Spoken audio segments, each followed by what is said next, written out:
Come here. Get off.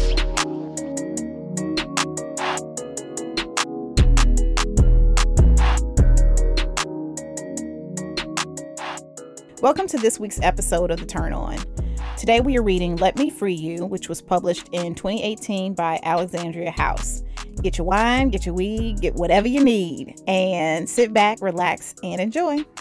That's right. Welcome back. Really? Welcome back. Welcome back. We're going to have to break her from this, y'all.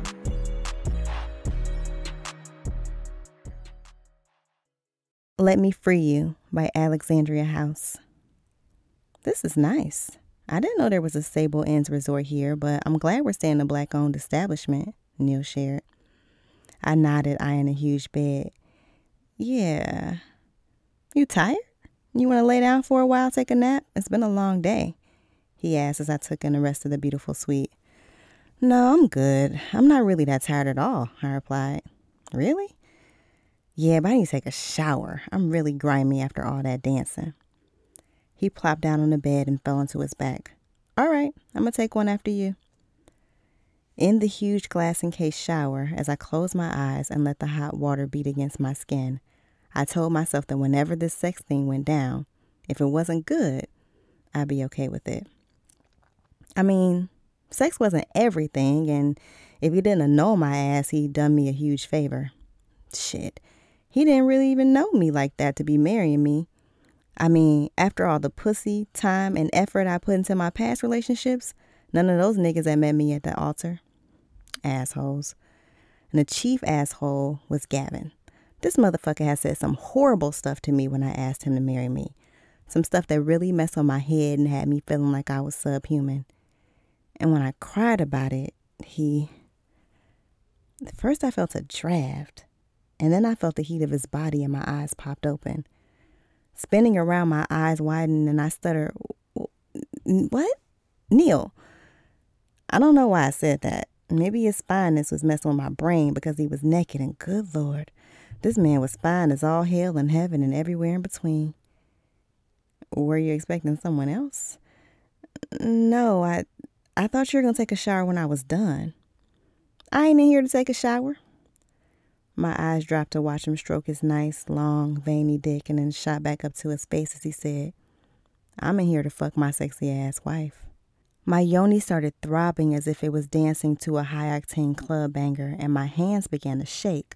Moisture collected in my mouth like I was a lion staring at a gazelle in a Serengeti, and through no will of my own, I grabbed his face and pulled it down to mine, kissing him with the fervor of a woman who'd never seen an exposed, erect penis before. He backed me up under the shower head into the wall, and despite the fact that I knew without a doubt I was messing up my hair, I didn't stop him. We kissed wildly, passionately. No, passionately is too weak a word because this nigga actually bit my tongue and my lip, and he was growling while squeezing my breast, and I liked all of it. Hell, I loved it. He ended the kiss, and as my chest rose and fell rapidly, he planted one hand on the shower wall beside my head while using the fingers of the other hand to explore my yoni, parting my lips to find my clit. He rubbed it, holding my eyes hostage and biting his bottom lip as he slid a finger inside me, making my knees buckle. Then he kissed me again, slipping his finger in and out of me while circling my clit with his thumb, gradually increasing the speed of his fingers until it felt frenzied. There was more than one finger inside me now. 2, 3, and he was touching a spot that felt different, some uncharted territory inside me that made me feel good and uncomfortable at the same time. Hella uncomfortable and hella good. He had me feeling like I had to pee and come simultaneously. It was confusing in a wonderful way. Oh, shit, I yelled into his mouth. My entire body vibrated with a feeling that was alien to me. It was like I was having a damn global orgasm. My scalp was tingling. It felt like heat was enveloping me, and electricity shot through my body as I shuddered uncontrollably. He grabbed me with his free hand to keep me from falling as the other hand continued to assault me. Yeah, baby. Feel it, he kept saying, his deep voice coarse. Feel it. What the fuck was this? I mean, it'd never been hard for me to orgasm, but this shit? This was beyond an orgasm. This was spiritual. And it went on and on and on. When my body finally came down, I collapsed into his arms, and I swear on everything, I think I passed out. I woke up naked and in the dark, lying alone in the bed. At first, I lay there staring at the ceiling, then felt eyes on me and turned to my left. Neil? I couldn't see him, but I was sure he was there. I'm here, baby. I felt my body relax at that reassurance. How long have I been asleep? A couple of hours. Damn. A G-spot orgasm will do that to you. That plus the long-ass day we had. That's what that was? I thought that was some coochie hoodoo or something. I could have sworn you put a sex hex on me. He laughed. Nah, baby. You never had an orgasm like that before? No, never. That was crazy. Good, but crazy. Did you get off too? No. Oh, you didn't want to? You blacked out. I'm not in the business of having sex with unconscious women. That makes sense. So you just been sitting there while I sleep? Mm-hmm. Okay. Sage? Yeah? I like to eat your pussy. Shit. You would? Yeah, I want to taste you. Damn. Knock yourself out. I ain't gonna stop you. With a chuckle, he left the chair, and in the darkness, I felt him pull the covers off me.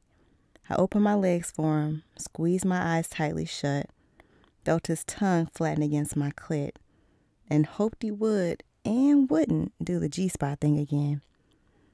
I mean, I wouldn't have minded feeling it, but I wasn't trying to spend my entire honeymoon unconscious. My honeymoon. Ain't that some shit? He moaned as he worked some more of that coochie hoodoo with his tongue. I whined, wiggling beneath him. He licked and sucked me into an orgasm pretty quickly, then lifted from me and asked, You always come that quick? Yeah, most of the time. Shit. Then he was in my face, my scent on his breath as he kissed me and then hovered over me, his eyes burning into mine. I love the way you taste. Thank you. You still good with no condom like we discussed? Yeah, we know each other's status, traded results, and I'm on a pill, so... shit. He was inside me with one quick thrust, taking advantage of my orgasm-induced lubrication, and a little whimper escaped his mouth. My brow furrowed as he stared down at me, pulling back and sinking into me again. Damn, baby, he mumbled. Shit, you feel gooder than a motherfucker. I closed my eyes and tried to hold the orgasm that had literally started building on contact, but I couldn't and was soon contracting and spasming around him. Neil, I screamed in my daddy's voice, my daddy's Liberian voice. Shit, he was right. Shit, yo, I'm not ready, he screamed, sounding panicked. Oh, damn, I'm sorry, it's just so good. He shut his eyes as if he was concentrating and kept going. Grunting, moaning, whimpering, and kissing me as he worked my pussy like a damn physics equation, rocking in and out of me as orgasm after orgasm rolled over me. You making this hard for me, baby, he grunted. I want to stay in this good motherfucker, but I can't hold out any long... Oh, fuck. He stiffened and grunted as I felt him grow and pulsate inside me. And then he collapsed onto my body, breathing heavily as he said, God damn. As I awakened the next morning, the first thing I was aware of was his arms around me, and I smiled, snuggling closer to him and breathing in his scent. He felt and smelled so good, like a dream, but he was my reality now. He was my husband. I heard him moan a little as he adjusted his body in the bed and loosened his grip on me, rubbing his hand up and down my back. Grand rising, baby. As my smile grew wider, I replied, Grand rising, Neil.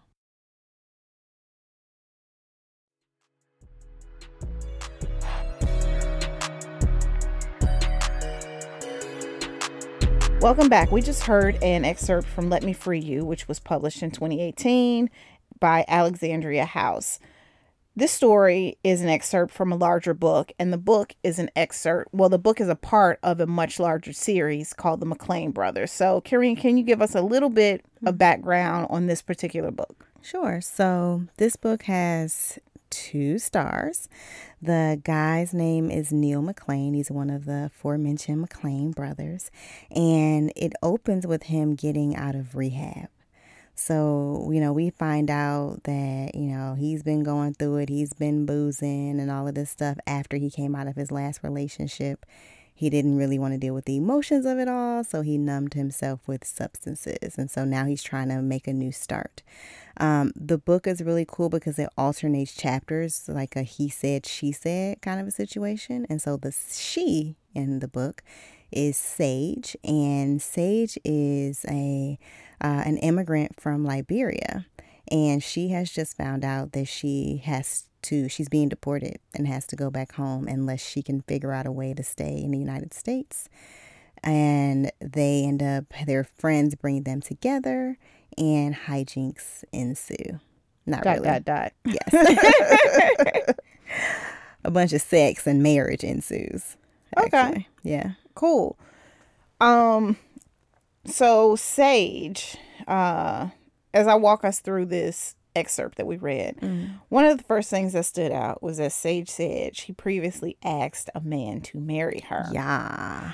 I know you divest yourself of the patriarchal bullshit. I do.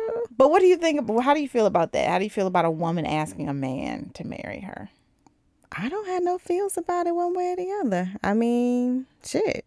If you feel so moved that you want to take the first step, I think the thing about it that feels scary, and I think it would probably feel scary for me as if I were a man too, is the amount of vulnerability that it takes to ask somebody to marry you. Yeah. I mean, I always feel like, well, I am very traditional in that sense. If you waiting for me to ask you to marry you, we ain't never getting married. Yeah. No, you're the man. You kill bugs. You take out trash. You asked me to marry you. But now that you put it like that, I do think it does take a level of vulnerability. And I know I remember hearing guys talk about, being nervous that they're going to ask a woman to marry them. And I'm kind of like, but don't you already know the answer? I mean, apparently not, because bitches say no all the time. Like, remember that clip that was circulating on Twitter where dude proposed to the chick in public and she was like, I'm sorry, I can't. You know what ended up coming out later was that he had been cheating on her. Yeah. And that was like his last ditch, manipulative ass, let me do this and maybe she'll stay with me bullshit. And thank God she saw through it and was like, no, but like. That's a whole different. Yes. Ball of wax. Sure. But I mean, even, like, we're together. We're in a good place. We've probably been talking about it. Right. I mean, if you're smart, you didn't went looking at rings. I mean, I also feel like that's a big step when you just buy a ring. But anyway, I mean, I guess you kind of know the person, but. Yeah, I don't want to pick out my ring. You know what kind of ring I like. So if this nigga's smart, he gonna talk to you. I do. Bitch, you supposed to? I felt like we had this conversation before. I'm going to have to send you pictures. Yeah, I mean, I would just... I'm real simple. No, I just want to... Listen, let me say it now because he be listening to the show. I'm real simple. I like a solitaire. I don't want no extra stones. None of that. Yeah, just I would say that. Nice rose gold band and a beautiful, bright diamond. That's it. Yeah, I'm trifling. Conflict free. I would have definitely, gone, like, was it sustainably sourced? That's right. But also I would have definitely gone for the rose gold. But see, and it would have been simple. I'm a simple gal, so I wouldn't have wanted you to have a whole bunch of extra shit. What? However, I definitely would have been like, big. What did she want? Big and bright. The brightest, clearest, biggest one you can get. So I don't need it to be big. I don't want to be like, remember the ring that Gucci Mane bought, what's her name? We know we're not there, right? I'm just saying, we're not, like, that shit's scary. I don't want nothing that I feel like exactly that no judgment, but nah, I don't want nothing crazy. Yeah, I don't need nothing that big. Yeah, right? But just simple stone. But anyway, okay, well, back to where the fuck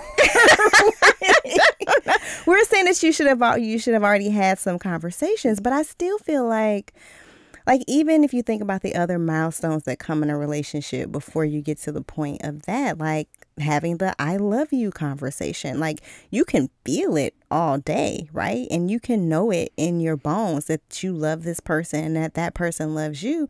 But it's still scary as hell to leap off the cliff and say it the first time. Yeah. Yeah. Yeah. I'm not. Why are you looking like that? Because it's not for me. Which, saying I love you? Yeah.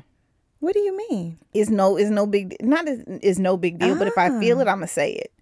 Really? It's not like a scary thing. Because if I feel it, I'm going to say it. And yeah, you know, I got all these vulnerabilities. Yeah, I'm because I like- work really hard at being because vulnerable. also when I say it with this is how I feel about you, not expecting Right, you don't have to. Absolutely. to hear it back. I mean, it would be nice, but at the same time, if you don't say it, I'm not going to be crushed or I'm not going to be crushed. Now, if I done said it and then, 4-5 years down the line, you ain't said it yet. Well, shit, I ain't going to get that. But, Right. like, if we get down the line and you haven't said it, then I'd be like, what's going on here? But, right. But then that's another conversation. If I'm the first one to say it, I'm just going to say it. And that's probably, I don't want to say part of my problems in relationship, but I definitely. I don't think it's ever a problem to be able to make yourself But you vulnerable. also don't want to put, now that I think about it more, you don't want to put pressure on someone to feel like they have to say it. But I also feel like if you were rocking with me, if you love me, if you know me, you know that Erica's going to say what the fuck's on her mind. Right. True. Be like, you figure that you sort your shit out. So, yeah. All right. So you're whatever's clever. Whoever can get up the nerve and feels confident and wants to be the one to push the situation forward, I'm all for it. I would never, I don't know. I mean, it's hard for me to put myself in somebody who identifies as a man's shoes to say how I would feel about that. But I also feel like if that would make you feel a way that a woman would ask you to marry them, then maybe you're not ready for marriage.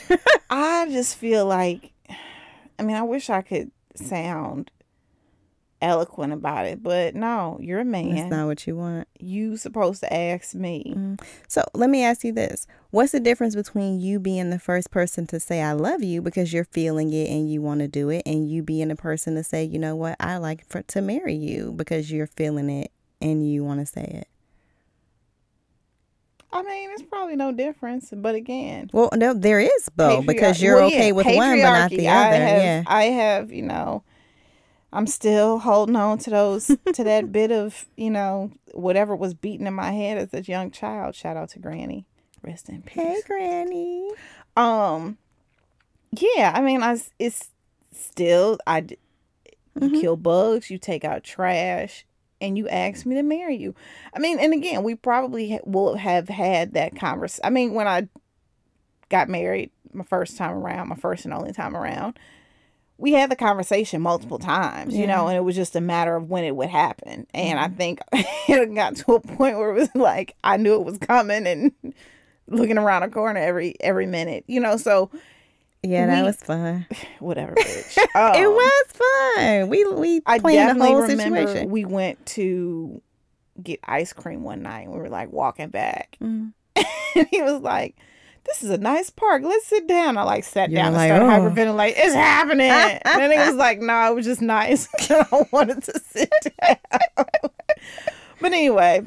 That's funny. Yeah, I mean, I definitely, I'm still old fashioned. But I mean, I still hold on to a lot of that because I am very much if you my man, I'm going to cook you a meal. That is still part of who I am. And it's kind of, I don't want to say it's kind of against some of my other views. Don't judge yourself. Yeah, but it's just part of one of the layers that make me a complex little piece of baklava.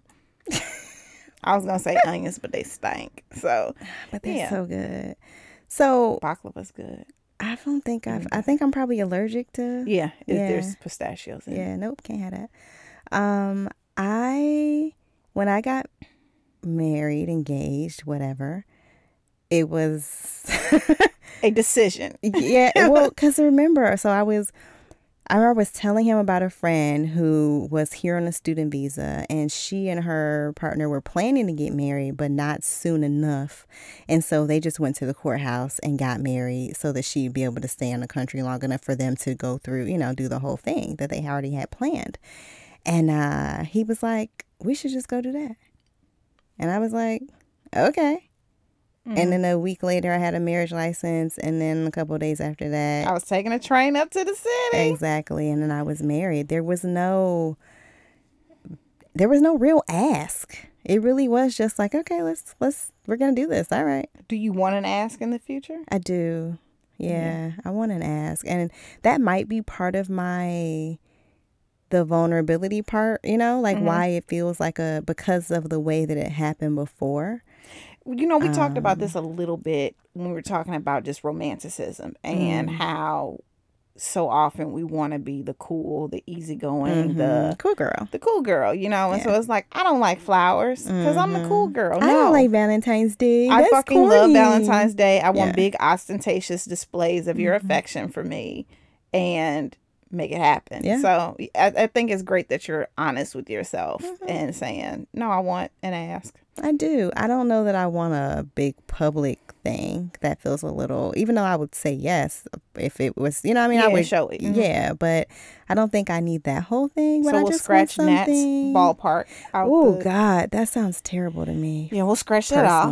But we will make sure we get just something romantic and sweet and that is and thoughtful that actually seems like it's about asking me and not just any person. You know what I mean? Yeah. Yeah. So yeah, I do want that. Okay. Yeah. That's cool. That's sweet. Okay. So let's get to the nasty part of the story. Bitch. He growled.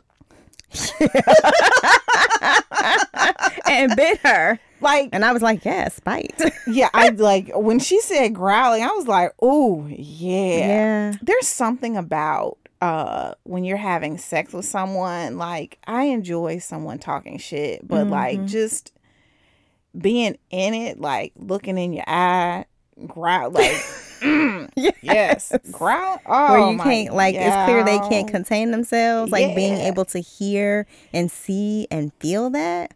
Oh Yeah. yeah, yeah. Do you grunt, growl, moan?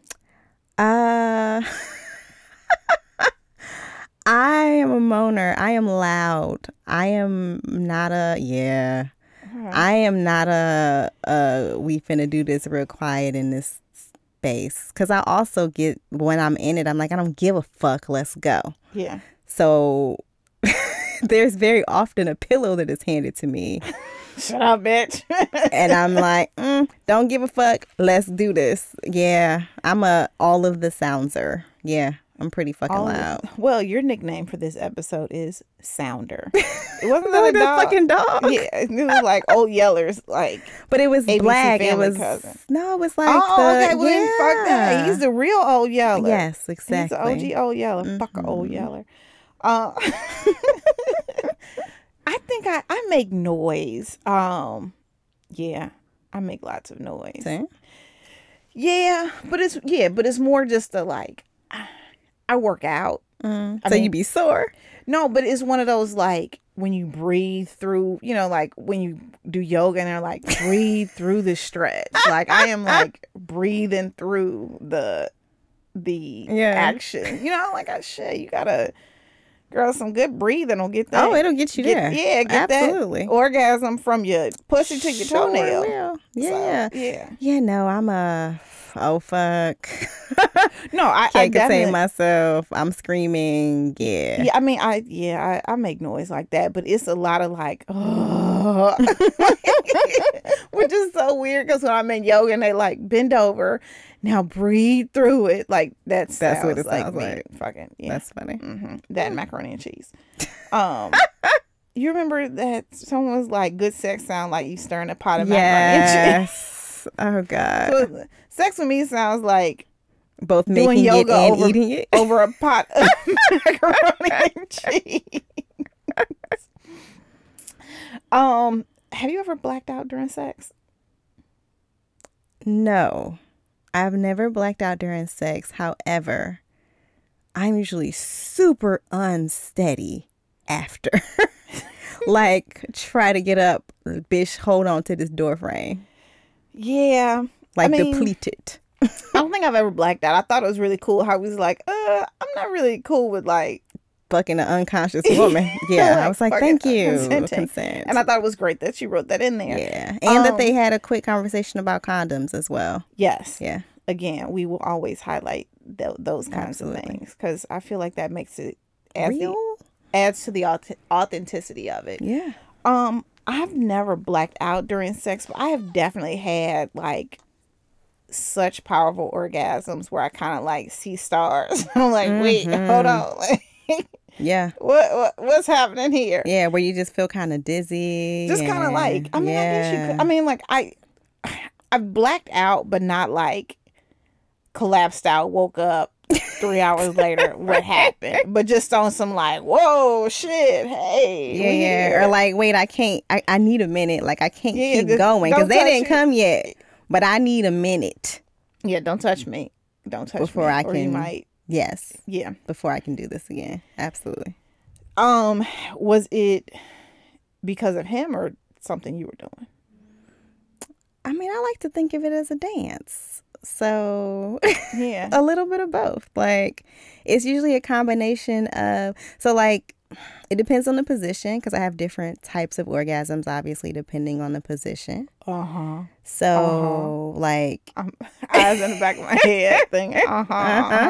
So, like, it'll depend on the position, how much tension I'm able to, like, get going in my limbs because that's really key. How hard he's holding me.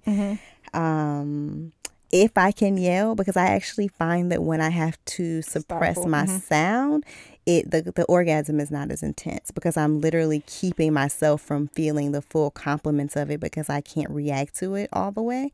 So when there are no children in the house and I can just let loose, I find that it is a stronger orgasm. Yeah.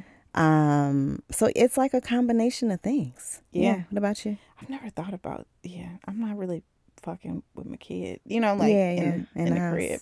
So, I mean, I guess you're right. It is a complement of it all.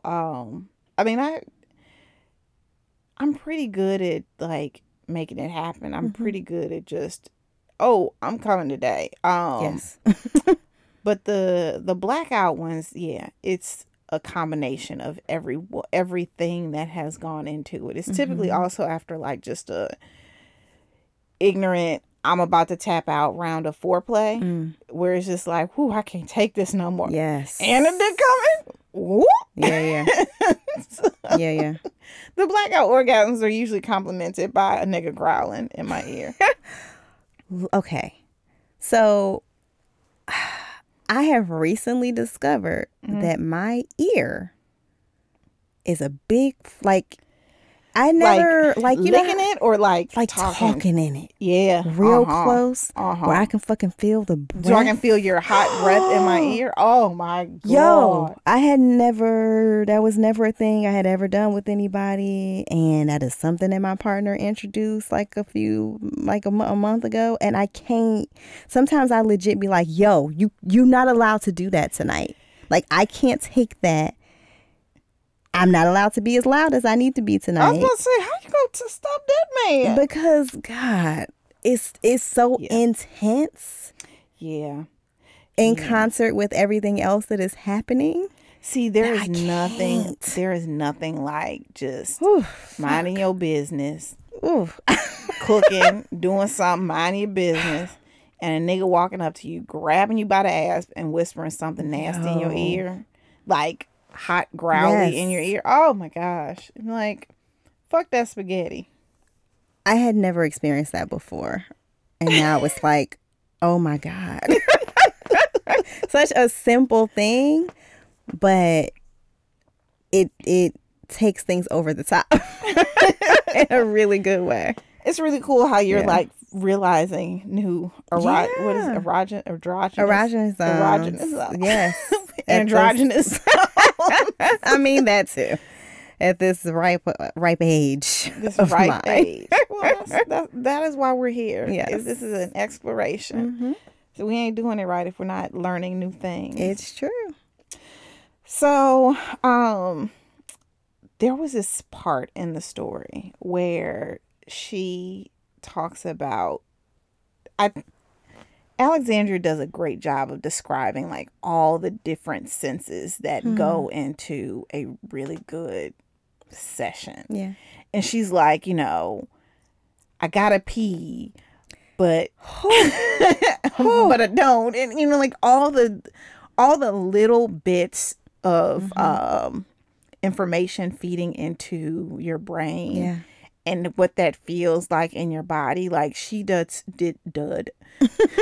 past tense of did, which is the super past tense of did, which does a really great job of like just adding to the sensuality and putting you right there. Yeah. And connecting it probably to a past experience, right? Because you can remember, I remember when I felt that thing. Yeah, because you're, especially with someone, because I think for me, what stood out about this scene with the two of them is that she was just so surprised. I mean, because she seems like the type of woman, the way it's written, she seems like the type of woman that knows her own body and knows what to do. Yeah, and how especially because she kept saying that she comes quickly. I'm like, oh, well, you got some, because that's, most people, that's not really a thing. It takes a while to be able to get to that point. And she knows what to feel and all of that, but he tapped into something different and was able to make her feel good in all these different ways when she was like, I'm uncomfortable yet loving it and wanting it but not wanting him to do it again. Like, and it was their very first time having sex. Yes. Yeah. Which again, not a common thing. Ooh. What? So have you ever, like the very first time you had sex with somebody, like had it be like some UC Star shit? Like the first time? Like how common is that for you? Or does it usually take a few times of getting to know each other's bodies before you can get to that? Generally, yeah. With my current partner, like the first time it was like, oh shit. Part of it probably was because we are at a distance, we're long distance, so we had to do a lot of talking. And so he already knew what I liked and I already knew what he liked. And so we kind of came in with crib notes. Yeah. But even with that, it was just like, men, I feel like some guys really know how to put effort into pleasing their partner. Yeah. And then other times they swear they know what they're doing. And it's like, nigga, you were just stabbing at my pussy, And I feel like my partner like knew, like it was a dance and we both knew each other's situation. And so, the first time it was like, whoa, like, oh, this what you doing? This is pretty fucking dope. And I do find that I hate to sound, well, fuck it. It's hard. If it's not good from the beginning, then it's hard for you to want to go back to It's hard for me to want to go back. And I mean, I'm not saying it has to be seeing stars. Yeah. But I'm saying that there's gotta be some sort of like rhythm. I mean, it's like it can be awkward, right? Like if it seems like y'all can't at all, y'all not listening to the same song, then maybe you will never be able to listen to the same song. Yeah, and I'm not gonna listen to that song again with you for the like no, I'm good because dick is abundant and low in value. Mm-hmm. If your dick ain't working right with me, then I can go back to the steaming pile of trash and shake another dick off and let's see if this one works. What about you? Yeah, typically, especially in the last few years, it's been good out the gate. Do you think it's more in your body or I do. Just getting better. Your picker has gotten better. You know, I think it's a combination of those two things. Yeah, I think I am much better at knowing what it is that I like and being able to vocalize that, because I think sometimes you can know what it is but not be able to express it, and whether it's because you don't have the vocabulary or because you are somehow not able to assert yourself in that way, and I don't have that problem. And yeah, I'm just picking better people to have sex with. I'm looking at the red flags that come up before that tell me that this person is a misogynist or this person is awful in various ways, and able to know how that's going to translate to us fucking, and able to back out of that situation before it gets there. Because also trash men, are also a lot Sometimes of times they serve good dick. some of them serve good dick, Yeah. but some of them are just trash lovers, because again, it is They're a give and selfish. take. It's Yeah. like it's more than just you getting off. It's you know, are you listening to how my body? Do you hear my breath quickening? Do you hear the oh shit? Like, you know, just listen and go with it. And if you're self-absorbed and narcissistic, Then it's nine going times, to my good Midwestern tongue. Sorry, 9 times out of 10, you're not listening for for those things. context clues about me giving you some. Right. Or you are, and you're narcissistic and you're super manipulative, and you're able to hold it up because you can hold the mask for a little while, and then that shit falls. Yeah. And it's revealed that it's literally all about you. You just did enough to get me hooked. Yeah. Yeah. So no, I mean, my current situation, right out the fucking gate, It was just it was great. wonderful right out. And it's great because we both enjoy it so much. We work, and honestly, I'll be honest, he works more than I do at bringing new stuff in all the time. Because You're like, I'm like, this is great. I got this book to edit. So, Right. Yeah. But he's really good at introing new shit without telling me until I feel it. And I'm like, oh shit, the fuck? It's a nice surprise. That is, if we're going to have to dig a little deeper into that one in an upcoming another episode. So, Sage, our protagonist, I'm going to learn to write words. That's her Our name? main character. Oh, no, protagonist is good. So Sage, one of the things I also really like about this scene is that she comes a lot before he comes. Yes, ma'am. And- Unapologetically. Yeah, she's like, yeah. And so I come quickly too. Like I kind of feel bad for men when they be like, he come quick. I'm like, I too. Like, why we gonna be mad at him? Like, I've literally was having sex with this dude the moment he put it in. And I was like, had there been a bunch of foreplay before that? there or? was like an ignorant amount of foreplay. Okay. I came multiple times during foreplay. Oh, yeah. And then the minute he stuck it in, I was like, I ain't got it no more. Like, Oh, wait, so Sorry. then you took your ball and went home? no, I did not. I did not. But I was not playing ball as aggressively as I could have been because I was just you already got yours. You was tired. You was spent. girl. I was at the reverberate. What's the olfactory period? Refractory period. I'm like somebody grandpa with these vocabulary terms. Diffractionation periods. Anyway, it was just so bad. So I love the fact that she came multiple times before he came. Yeah. And the fact that he enjoyed Getting her there. getting her Yeah. there. Yeah. Yeah. And it wasn't at all about, oh, well, I need to get mine. He just was very focused on her coming. And I liked that when he was like, I want to taste you. She was like, well, shit, I'm not going to stop you. Like, it wasn't like, oh, well, you already did me. No, Let me do. who am I to deny you your desires? I mean. I am a bad bitch after all. Why Let's wouldn't go. I? Yeah. I appreciated that. Happy wedding. Right. Yeah.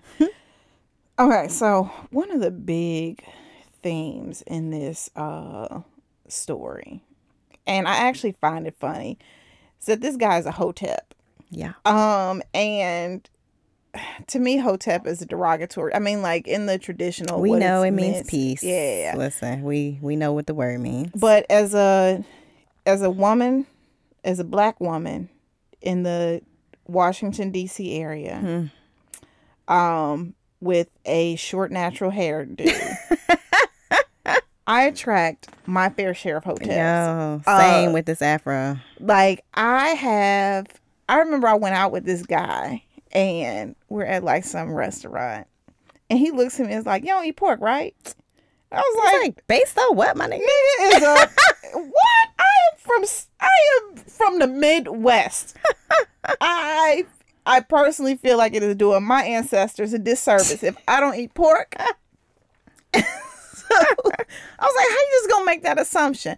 But it was, based on your hair. It was a hair. Mm-hmm. And so I have dated my fair share of hoteps. In the story, I find it really funny that Sage has no problem calling Neil a hotep. Several times. Like, yeah. You a hotep, right? What y'all do at hotep land? Where'd you go to hotep school? It felt very authentic in that this is an archetype of a man that I think most of us living in metropolitan areas as Black women have encountered at some point or another. Yeah. I really appreciated that because I had never seen him in print before. Yeah, but and I think that Alexandria did a really good job of making him not full hotep. Yes, and also just not one note. Like he's got a lot. Yeah, because even when they have the "Are you a hotep?" conversation, he was like, I mean, can we not use that word? Yeah. Because hotep is... He's like, people tend to have this negative thing about it, and I think that some of them go way too far. Exactly. And he was like, I don't like the negative women stuff, you know? And so I thought it was really great that was a part of the conversation. Mm-hmm. So... have you dated... Bitch, you can't even say it straight because you already know. Have you ever dated a hotep? Yes, I have. It was terrible. What was the moment that you knew you were dating? Like, what was your like... I mean, because the thing is, you probably... I'm about to say something ignorant as fuck. Okay, so the thing is, we all know that we're dating we've dated hoteps, but what is a moment where you look into the camera and be like, this nigga's a hotep. I'm dating a hotep. I mean, the shady answer is the first time he said library. I was like, oh no. We're going to the library. Yeah, no, honestly, it was when he started talking to me about polygamy. After we, and he literally looked into the camera and was like, this nigga hotep. Yeah, like... about how our lives could be easier, and he tried to give me a book from the master teacher, Malachi Z. York. Was that the guy on the cults episode? Yeah, okay. Yes, which I did not realize at the time. I was green as fuck, and I wasn't from New York, so I didn't know that this was like a whole, like the Nubian nation was like a fucking cult. Like I didn't know any of these things. I just thought I thought he was eccentric.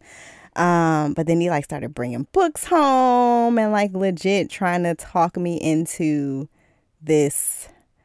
I mean, eventually I guess he was trying to bring me into a cult, but like, he was trying to talk me into this cult, bitch. Cult. You know, and the thing is, like, I think so perhaps my situation was extreme. But you said like he was eccentric. Like, yeah, I didn't take it seriously. So I was, I think that there's always this balance between you got a guy, he's got his thing, this is a little weird, but whatever. I mean, Right. And I didn't know. My man will probably be like, yeah, my girl sits in her closet with her best friend talking about dicks once a month. So everyone has their thing that we don't quite understand, and so you try to respect it. Exactly. Especially when you love someone. Well, and also I was in my 20s. Like, not to say that we're dummies in our 20s, but I didn't have a lot of life experience. Mm-hmm. And I had no idea. Like, when I first met him, he was talking about metaphysics, and that should have been my clue. But I had never heard the word hotep at that point. I didn't know any of the markers and signs to look for. I didn't know that misogyny is often a huge feature of these men, where they are very pro-Black, which is awesome, but that oftentimes what creeps in is that they are anti-woman. Mm-hmm. I didn't know any of these things. And I learned over the course of a relationship that moved much too fast that those were things that, for him at least, were a huge part of his outlook on life, and that they were obviously going to impact me because I was in close proximity to him. Whew, Yeah. girl. And then, of course, once I was, back out on the market in more recent times, like after, being married, being divorced, dating again, going to therapy, doing the man sabbatical thing that we talked about in a previous episode, when I was finally healthy and able to come back to dating with a frame that was not codependent. And actually had some concrete things that I was looking for and that I was not looking for, I ran smack dab into hoteps. Like, as soon as I got on the apps. But by then I knew what to look for. Yeah, because I think hotep men are attractive initially. Because it's this like The pro veneer of, I love black women, I love black people. And you're like, oh my gosh, finally someone that appreciates me for the things that that you've gotten derision for before. Exactly. Yeah. They love your short hair. They love your natural hair. They love your dark skin. They love all these things, they say. Yeah. But they don't love everything that's about you, or anything that feels like a challenge to them. Sucking dick, and it's right. Okay. I like wearing pants, and it's okay. I like not sharing my man. That's okay. If you do, that's great. Find you that person, but that's not for me. And I mean, that was what I always used to say. I was like, this is not what I signed up for. I was like, I don't have any problems with polygamy or polyamory or any of those things as a structure. I think that they work for some people really well. I was like, but that should have been a conversation that we had way in the beginning. You can't throw polygamy on my. That's like, I mean, that's not what I signed up for. You throwing I don't eat pork on me. Okay, great. I'll figure something out. You saying let me bring in another wife is a whole different story. Exactly. If that's not what we agreed upon to begin with. Exactly. Yeah. So that was always my thing. I'm like, if this is what works for you, you should find somebody that wants to live that life with you and go be happy. And you know what? I think, and maybe we'll just put a pin in this and delve a little deeper into it when we talk about polygamy and polyamory. But I think that there's a correlation between that and hotepness. But I think that it's, I don't know what I'm trying to say, like the polygamy part of it, not the polyamory, because you can't fuck other people. Exactly. That's what I'm trying to say. Like, I think you run across some hotep men that are all for multiple wives and these, thruples and all of that. But I think that gives they're the only dick in the equation. Polygamous and polyamorous people a bad name, because from what I'm learning, and I am not I'm not like, in the lifestyle or whatever, but from what I'm learning, like polygamous and polyamorous relationships take a lot of giving, communication and sacrifice. Honesty. Yeah. Exactly. And I don't think that quite jives with like hotep men in the sense of what we're talking about. So I would agree from what I've experienced. Yeah. So I'd like to delve into that one day. Dig into that a little deeper. Is there anything else about the story that stood out to you? No. Okay, well, that is it for this episode of The Turn On. Wait, y'all. So y'all can't see her nails. I've been sitting here looking at these hot pink nails. Oh, these are my Ho Pink nails. Bitch, they are beautiful. They're a little short. I've realized that I like long dick grabbing nails. Okay.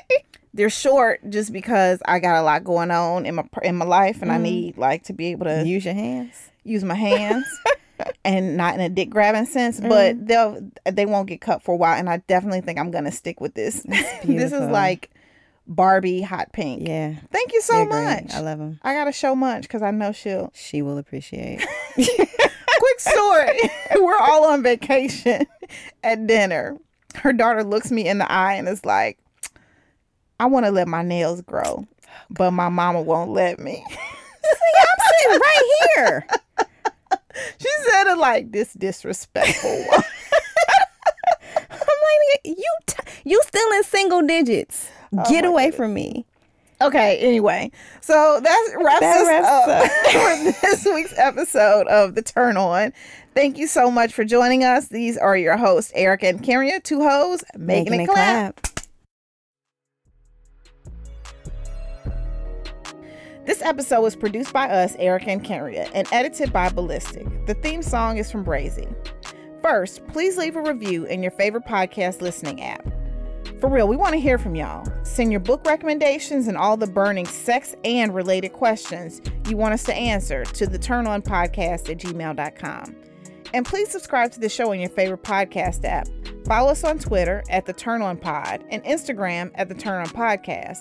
And find links to books, transcripts, guest info, and other fun stuff at theturnonpodcast.com. Bye.